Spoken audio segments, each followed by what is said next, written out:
রাষ্ট্রের প্রতি সমর্পণের ভাবনা নিয়ে সামাজিক ও রাজনৈতিক পটভূমিতে কাজ করে ভারতীয় জনতা যুব মোর্চা। ভারতীয় জনতা পার্টির অন্যতম প্রধান ভিত্তি আমাদের যুব শক্তি। নেশামুক্ত ত্রিপুরা গড়তে রাজ্যের সব যুবদের এগিয়ে আসতে হবে। বৃহস্পতিবার নম যুব যাত্রার শেষ দিনে আগরতলায় অনুষ্ঠিত সুবিশাল সমাপনী সমাবেশে এই কথা বললেন মুখ্যমন্ত্রী অধ্যাপক ডাক্তার মানিক সাহা। বক্তব্য রাখতে গিয়ে যুবকদের অবিলম্বে বিজেপির সভ্য পদ গ্রহণ করার আহ্বানও রেখেছেন মুখ্যমন্ত্রী। যুব সম্প্রদায়ের নতুন নতুন ব্যক্তি আমি দেখি যাদের পিছনে ঘুরছে, বহু লোকের জীবন নষ্ট করেছে। অন্ততপক্ষে ইতিহাস দেখে আপনারা এখনো সময় আছে। এখনো আমি যা শুনলাম, আমাদের যে মেম্বারশিপের ড্রাইভ এখনো চালু আছে, এটা এক্সটেনশন হয়েছে। চলে আসুন তাড়াতাড়ি, পরে কিন্তু you will miss the bus. আমি তাড়াতাড়ি চলে আসুন, আমাদের মেম্বারশিপ হয়ে যান। আজকের এই যে যাত্রা, সেটা কিন্তু একটা যাত্রা। আমাদের যে এই মুভমেন্ট যুব মোর্চার ভাই বোনেরা নিয়েছেন, সেটা কিন্তু শুধুমাত্র একটা দেখানো না, তার একটা থিম আছে। যে মাননীয় প্রধানমন্ত্রী কিছুদিন আগে আপনারা শুনেছেন, উনি কি বলেছেন? বাটোগে তব কাটোগে। অর্থাৎ ঐক্যতাই আমাদের এক। আমরা যদি একসাথে থাকি তবেই আমরা সামনের দিকে এগিয়ে যেতে পারব।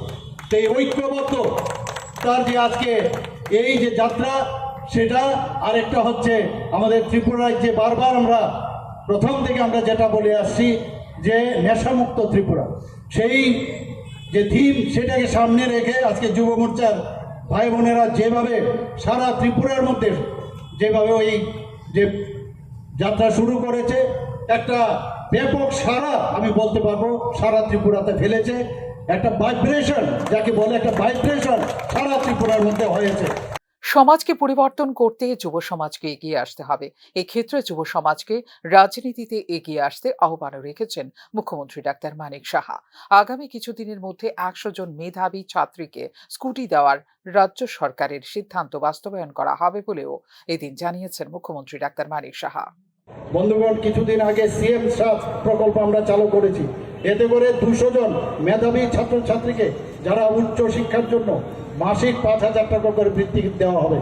যারা মাধ্যমিক পাশ করবে তাদেরকে 2 বছরের জন্য, এবং উচ্চ মাধ্যমিক যারা উত্তীর্ণ হবে তাদেরকে 3 বছরের জন্য দেওয়া হবে। বন্ধুগণ, রাজ্য সরকার যেটা কিছুদিন আগে আপনারা শুনেছেন, আমরা ডাটা সেন্টার এখানে স্থাপন করছি। তাতে করে যুব শক্তির অনেক কর্মদক্ষতা সেখানে বাড়বে। কিছুদিন আগে টিপিএসসির মাধ্যমে 30 জন টিসিএস এবং 10 জন টিপিএস অফিসার নিয়োগ করা হয়েছে। এই নিয়োগ প্রক্রিয়া যাতে প্রতি বছর হয় সেই দিশায় আমরা কাজ করছি। এর মধ্যে আপনারা দেখেছেন যে বিধানসভার মধ্যে আমরা বলেছিলাম যে 100 জন মেধাবী কন্যা সন্তানকে স্কুটি দেওয়া হবে।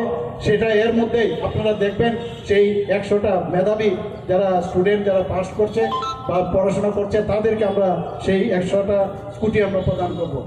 নম যুবযাত্রায় অংশ নিয়ে কংগ্রেস থেকে উচ্ছৃঙ্খল পার্টি এবং সিপিআইএমকে খুন সন্ত্রাসের পার্টি বলেও মন্তব্য করেন মুখ্যমন্ত্রী। বিরোধীদের সমালোচনা করতে গিয়ে জনবিচ্ছিন্ন হয়ে নির্বাচনে নোটার সাথে তাদের লড়াই হচ্ছে বলেও এদিনের সমাবেশে মন্তব্য করেন মুখ্যমন্ত্রী ডাক্তার মানিক সাহা। ফিউরো রিপোর্ট, নিউজ নাও।